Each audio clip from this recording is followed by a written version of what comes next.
भारत में environment protection आदिकाल से चला आ रहा है और इसमें अगर आप कुछ एग्जाम्पल लिए जाएं तो राजस्थान की बिश्नोई कम्युनिटी एक ऐसी कम्युनिटी है जो इन्वायरमेंट, पेड़ पौधे और पशु पक्षियों के बचाने के लिए अपनी जान तक दे देती है। दूसरी तरफ पहाड़ी क्षेत्र में भी ऐसे लोग हैं जो प्रकृति को बचाने के लिए अपनी जान दे देते हैं, और ऐसा नहीं है कि दूसरे क्षेत्रों में नहीं है। ये इस तरह के एग्जाम्पल आपको पूरे देश में हर जगह मिलेंगे जो लोग ऐसे हैं पेड़ पौधों, जीव जंतुओं के बचाने के लिए अपनी जान तक देने के लिए तैयार रहते हैं। लेकिन अगर हम भारत में इन्वायरमेंट प्रोटेक्शन लॉ और इन्वायरमेंटल लॉ की बात करें तो यूएन कन्वेंशन जो थी ह्यूमन इन्वायरमेंट पे 1972 में स्टॉकहोम में, उसके बाद से ही इन्वायरमेंटल लॉ की तरफ भारत ने तेजी से कदम बढ़ाए। हालांकि कुछ कानून फॉरेस्ट एक्ट वगैरह प्री इंडिपेंडेंस टाइम से है, लेकिन 1970 के दशक में कई कानून बने, लेकिन उनका इम्प्लीमेंटेशन बहुत ज्यादा हुआ नहीं। उसके बाद 1984 में भोपाल गैस कांड हुआ और उधर से 1980 से supreme court public interest litigation सुनने लगा, तो 80 के दशक में फिर इन्वायरमेंटल लॉ भी बढ़ा और देश में जो इन्वायरमेंटल लॉ थे उसका इम्प्लीमेंटेशन भी ठीक होने लगा। सरकार को बार बार डायरेक्शंस दी गई, जिसके चलते सरकार ने उस पर कार्यवाही की और धीरे धीरे अलग जिस तरह के कानूनों की, रेगुलेशंस की जरूरतें थी, या तो कोर्ट ने या तो सरकार ने वो शुरू किए। आज 5 जून 2020 है और 5 जून के नाते आज वर्ल्ड इन्वायरमेंट डे है। तो हम बात करते हैं भारत के 10 प्रमुख इन्वायरमेंटल लॉज के बारे में। एक छोटा ओवरव्यू टाइप होगा और उसमें हम बात करेंगे 10 कानून जो भारत में हैं और इन्वायरमेंट लॉ की कैटेगरी में वो माने जाते हैं। सबसे पहले हम बात करेंगे नेशनल ग्रीन ट्रिब्यूनल एक्ट 2010।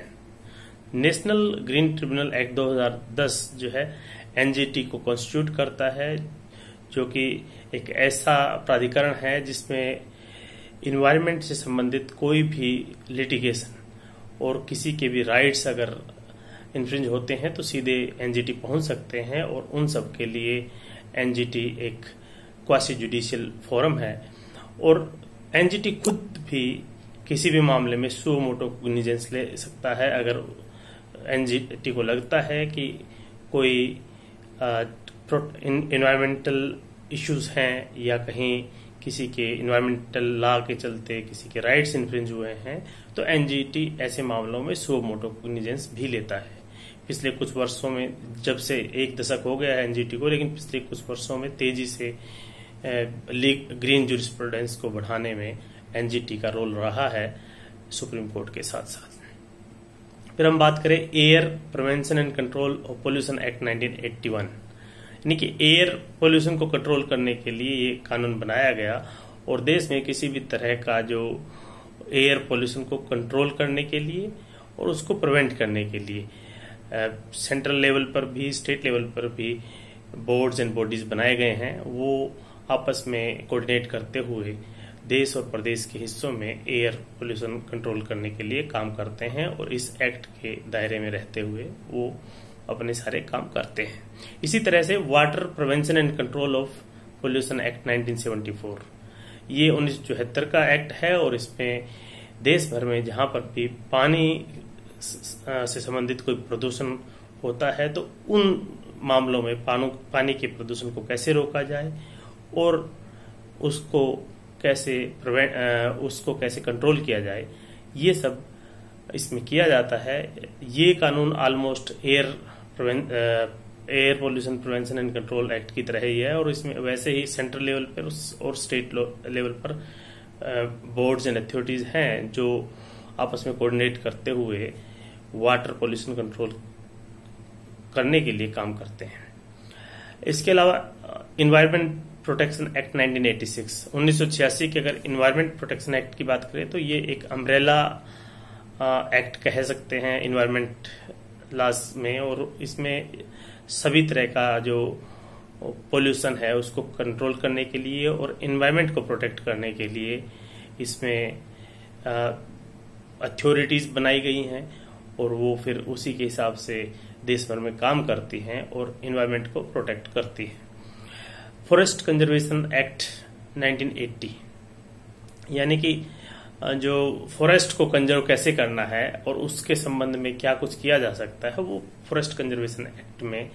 1980 के फॉरेस्ट कंजर्वेशन एक्ट में दिया गया है। इसके अलावा वाइल्ड लाइफ प्रोटेक्शन एक्ट 1972 जो है, वाइल्ड लाइफ में जैसे जीव जंतु पेड़ पौधे वो सब जो आते हैं उन सब के प्रोटेक्शन के लिए भी स्पेसिफिकली कानून बनाया गया था 1972 में, तो वो वाइल्ड लाइफ प्रोटेक्शन एक्ट है। इसी तरह से schedule tribe and other traditional forest developers recognition of rights act, जैसे नॉर्मली कोई व्यक्ति जो है फॉरेस्ट में कोई राइट क्लेम नहीं कर सकता क्योंकि वो सरकार का कहिए या स्टेट की बीइंग सोवरेन उसी की प्रॉपर्टी होती है। और लेकिन इसमें जो ट्रेडिशनल तरीके से जो सदियों से वन क्षेत्र में या जंगलों में रहने वाले जो लोग हैं उनके राइट्स को इस एक्ट के द्वारा रिकॉग्नाइज किया गया है। उनको जंगलों से नहीं निकाला जा सकता और उनके अपने कस्टम्स एंड राइट्स हैं वो प्रोटेक्टेड हैं इस कानून के द्वारा। इसके अलावा जैसे इंडियन फॉरेस्ट एक्ट 1927 है, ये 1927 में अंग्रेजों के समय में ही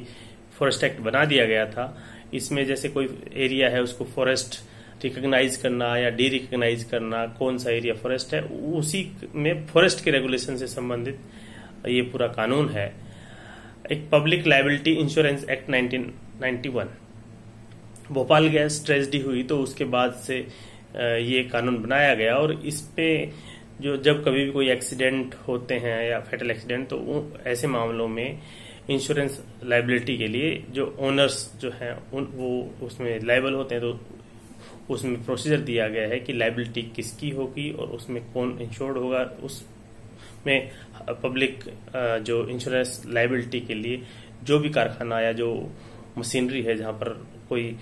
एक्सीडेंट होने की प्रोबेबिलिटी है उसमें कारखाना मालिकों को इंश्योरेंस करवाना पड़ता है। इसके अलावा बायोलॉजिकल डाइवर्सिटी एक्ट 2002 है।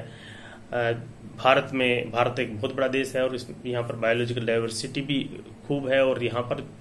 जो बायोलॉजिकल डाइवर्सिटी है उसको प्रोटेक्ट करने के लिए बायोलॉजिकल डाइवर्सिटी एक्ट बनाया गया। इसके अलावा कोस्टल जोन रेगुलेशन जो नोटिफिकेशन होते हैं उसके तहत देश में जो कोस्टल एरिया है वहां पर मत्स्य पालन के लिए और वहां के कोस्टल जोन को प्रोटेक्ट करने के लिए जो coastal zone regulation notification issue किए जाते हैं। इसी तरह से हजार्डस जो वेस्ट मैनेजमेंट है या सॉलिड वेस्ट मैनेजमेंट है उनकी हैंडलिंग के लिए और मैनेजमेंट के लिए रूल्स बनाए गए हैं और वो देश भर में जो सॉलिड वेस्ट मैनेजमेंट या बायो मेडिकल वेस्ट मैनेजमेंट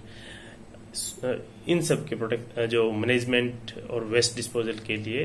भी जो है MOEF के तहत ही ministry of environment and forest के तहत ही जो है रेगुलेशन बनाए गए हैं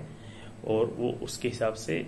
पूरे देश में जो है सॉलिड वेस्ट मैनेजमेंट किया जाता है। ये थे कुछ कानून जो वर्ल्ड एनवायरनमेंट डे पर मैंने आपके साथ शेयर किए। आपको कैसा लगा जरूर बताइए। धन्यवाद।